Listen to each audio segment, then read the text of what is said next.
And with many health experts from the national to the state level recommending we all spend Thanksgiving with those in our own household, the question remains, what if your household is only you?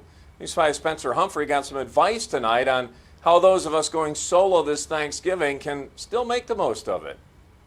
For many of us, we'll be sitting down in our kitchens alone to eat Thanksgiving dinner this Thursday, which just won't feel right. But it's important to know there are solutions to make the most of this situation without compromising your sanity.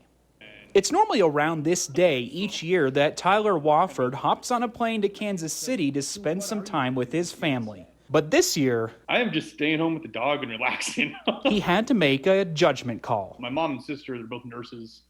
So I've heard and they've seen way too many bad stories related to COVID. He's staying back, not only to give them some rest, but also to keep himself out of harm's way. I have type 1 diabetes. My sister's in-laws are both high risk as well, so that's a factor in it. But for him and countless others this year, staying home alone is hard, especially with everything else we've been seeing this year. A lot of anxiety, a lot of depression. Licensed professional counselor Sarah Mann says the situation we're facing right now is ripe to bring out mental stress. It comes from thinking about what was past and thinking about what we've lost.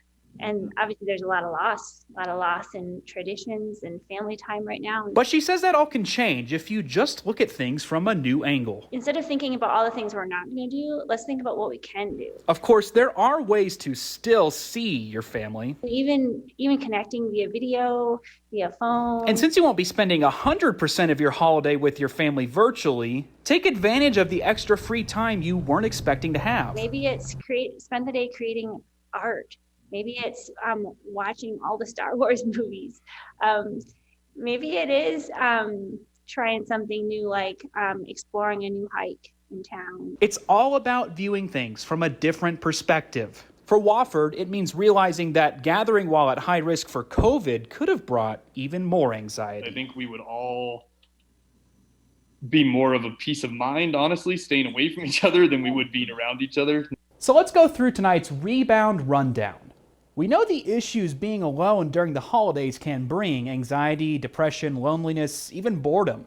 But there are solutions to keep those from taking control of you. Like you just heard, take this opportunity to have your own mini staycation. We have so much to explore here in Colorado, and now you'll have some time. Of course, take advantage of video chatting and have a virtual dinner with your family. And remember, it's your mentality that can make the difference. Focus on what you can control. Also, remember, you're not alone in this. There are hundreds of thousands more people in the exact same boat as you, which is why it's important to know there's no shame in getting help. That's what counselors are there for. In fact, Mann tells me her clients have more than doubled this year, and she says counselors everywhere are making sure they have more room to accommodate everyone coming to them for guidance. Always watching out for you, Southern Colorado. Spencer Humphrey, News 5.